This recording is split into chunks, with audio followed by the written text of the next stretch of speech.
iz ljubljanskega studia 163, to so vesti na vesti. Jaz zdaj moram iti. Adijo.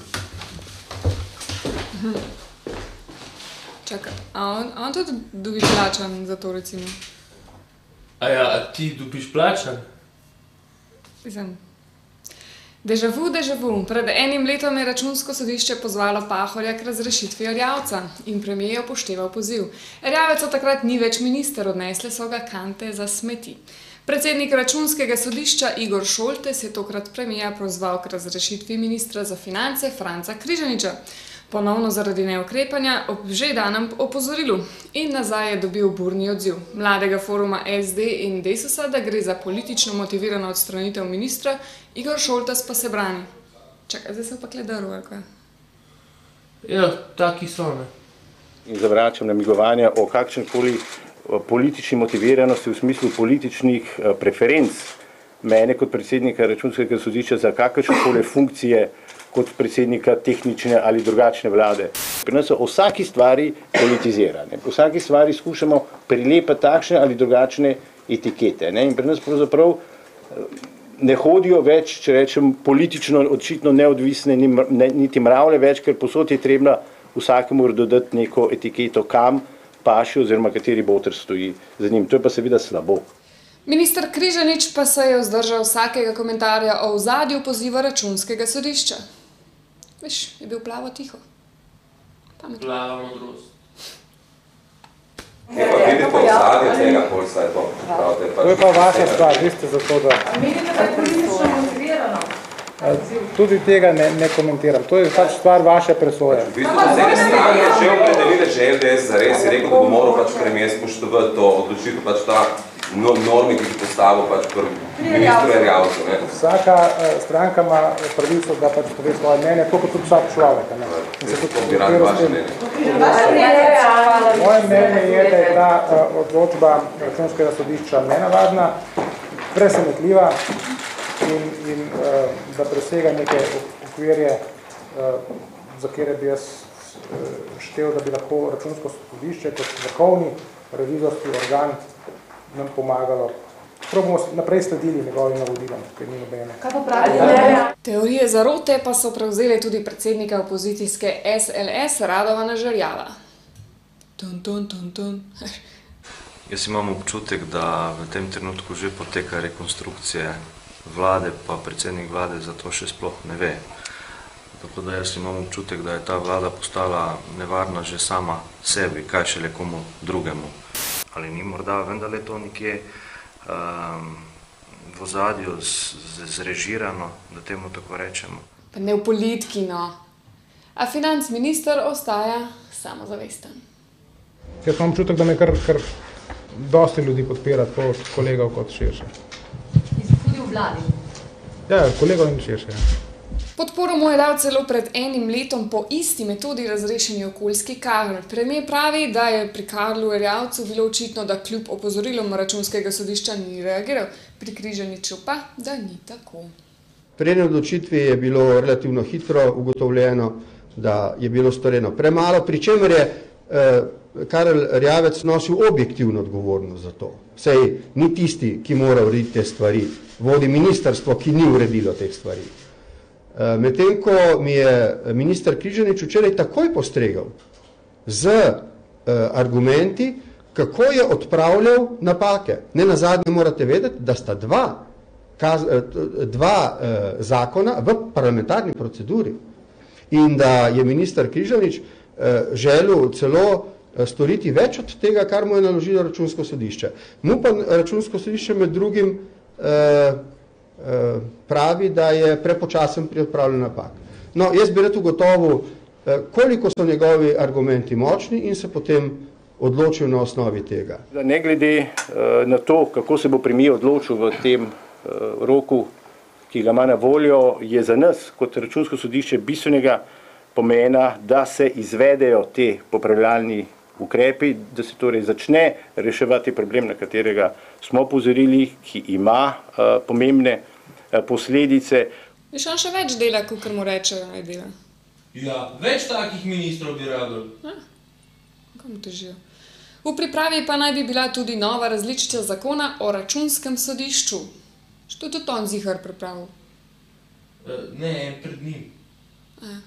Mi seveda podpiramo spremembe zakona o računskem sodišču. Ta zakon je star že kar nekaj let, tudi določene rešitve, ki jih je dejansko potrebno dodelati. In tisto, kar sem včeraj govoril, tudi ko govorimo o odgovornosti ministrov, to seveda ni stvar zakona o računskem sodišču.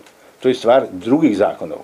In kot sem rekel, zaenkrat imamo zakon o javnih financah še vedno opredeljeno, da so ministri odgovorni tako za pravilnost kot za smotrnost poslovanja z javnimi financami. In od tod ta poziv odgovorni osebi, kot izrecno to dopušča zakon o računskem sodišču, tako da tukaj ne gre za nobeno preseganje pooblastil, kot bi kdo lahko na hitro pomislil. Ali torej res na Ministrstvu za finance pripravljajo nov zakon? Ne, novela zakona o računskem sodišču je bila pripravljena v prejšnji vladi in mi smo jo dali v predalnico. In tam leži. Mi smo računsko sodišče maksimalno možno spoštovali. To bomo tudi obrazložili na široko, na kratko smo že in tudi vnaprej bomo spoštovali njegove iniciative in njegova mnenja pri tistih področjih, na katerih pač deluje kot vrhovni revizor. To ni nobenega dvoma. Tudi tam, kjer so deljena mnenja, bomo rekli, ker računsko sodišče zahteva tako, bomo izvedli tako in to tudi delamo. In zato, ker tako delamo, potem tudi ne vidim razlogov za take nepričakovane ukrepe.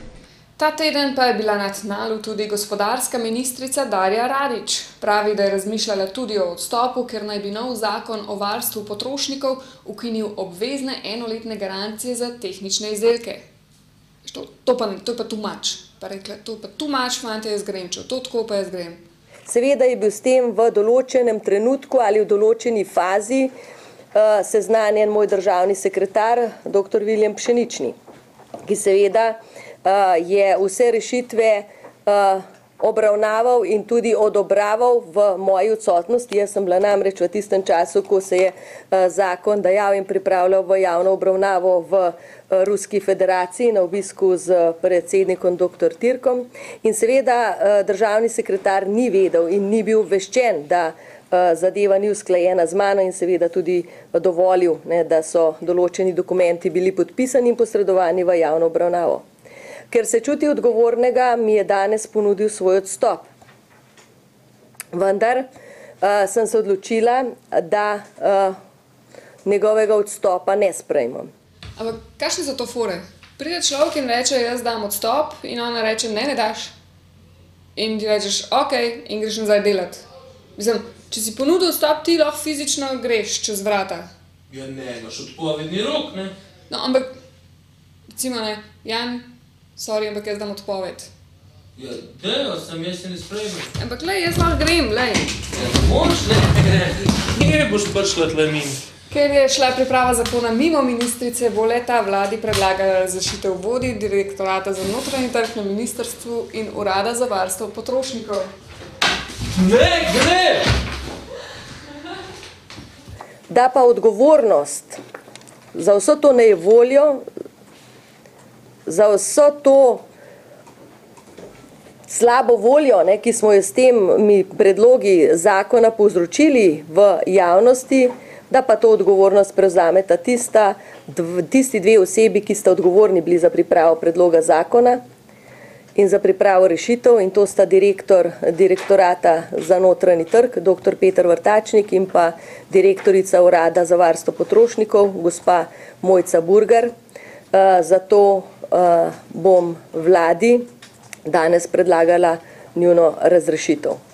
Predlagala bom ukinitev Urada za varstvo potrošnikov, prenos tistih nalog, ki morajo biti nujno izvedene v državni upravi, to pomeni priprava zakonov in seveda skrb za izvajanje teh zakonov, samo te funkcije bomo ohranili na Ministrstvu za gospodarstvo, izvajanje programov varstva potrošnikov pa bomo oddali seveda na transparenten način v izvajanje nevladnim organizacijam. In kaj zdaj? Jaz sem se odločila, mi bomo javno razpravo za ta zakon zdaj zaprli, ne, ker je tako velika sprememba potrebna, da je nesmiselno, da se še kdorkoli v javni razpravi s tem predlogom ukvarja. Ne. Bomo zaprli, sem povedala, se bomo pogovarjali z tistimi, ki se zastopijo na te stvari, se pravi tudi s potrošniškimi organizacijami, pripravili nov predlog in ga dali nazaj v javno obravnavo in potem v proceduro. Garancijo in ministrico bomo torej ohranili, marsikdo pa bi rad rekonstruiral koalicijo. Že kar nekaj časa je Desus marsikomu trn v peti. Zato se predvsem iz Zaresovega tabora namiguje, da bi se raje povezali z nepovezanimi poslanci, ki so pravkar oblikovali svojo poslansko skupino. Govori Vili Rezman. V zvezi s sodelovanjem s potencialnimi koalicijskimi partnerji ni kakšne posebne razlike od novembrskih dni. Gre za to, da niti takrat nismo obljubljali nikomor, da bomo brezprizivno podpirali vse, kar bo prišlo na našo mizo, in tudi takrat se nismo zavezovali, da bomo zagotavljali 100% enotnost med nami tremi. Moramo pa imeti skupna izhodišča, ker funkcionirati tako, da bi nas združila samo, če poenostavim in parafraziram, tajnica, ne pa vsebina, bi bilo praktično nemogoče. Poglejmo še čez luže. 12. januarja 2010 je Haiti prizadel katastrofalni potres. Umrlo je skoraj 250.000 ljudi, urbana območja so se spremenila v kupe ruševin. Ljudje iz vsega sveta so bili s prebivalstvom Haitija solidarni, prispevali so tako materialno kot finančno pomoč. Podobno so ukrepali tudi države in humanitarne organizacije. Leto pozneje razmere niso dosti boljše kot takoj po potresu. Novih bivališč ni, ruševine niso odstranjene, pod njimi so še vedno trupla, higienske razmere so obupne, razsaja kolera. V improviziranih barakarskih in šotorskih naseljih še vedno živi več kot 1 milijon ljudi. Od obljubljenih $10 milijard je zbranih le okoli 5. Haitska vlada je od tega prejela le 500 milijonov. Večina denarja, namenjenega obnovi države, leži na tujih bančnih računih. S humanitarnimi sredstvi upravljajo v glavnem tujci, lokalne skupnosti nimajo vpliva na določanje prioritet. Jeba. Tik pred novim letom smo objavili video, v katerem šov vizionarji protestno zapuščajo šov v Ljubljani, a očitno je dialog premagal nepremišljeno hitropoteznost in mladi študentje bodo še naprej nabirali izkušnje na spletni televiziji. Na šov viziji smo obiskali novega vodjo Mateja Purgerja, ki nam je predstavil vizijo šov vizije. Še zmeraj ostajamo v prvi meri avtonomen medij, nadalje ostajamo komunikacijski kanal šova, študentske organizacije Univerze v Ljubljani, in kot tretje smo tudi prisotni še naprej na vseh sejah študentskega zbora in poročamo dogajanje z teh sej.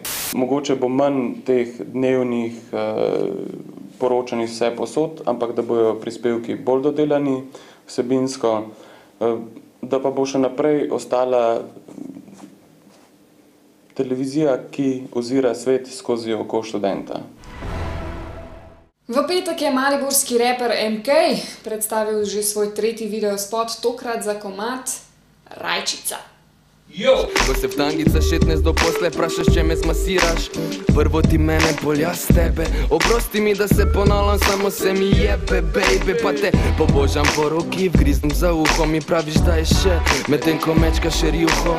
Primem za glavo na rahlo, potegnem za čupo, začnem stela drtet, ko ti grem za roko po trebuhu. Pravim si, praviš si ti. Ko se vležeš na hrbet, ti obrne oči, nekje v tistem momentu pogruntaš, da je to in ti mravljinci preplavijo celo telo. Baby, upam stavi čuka, da te zapali bolj kot Gianni Vili pa Miran skupaj. Baby, upam stavi čuka. Še vreme?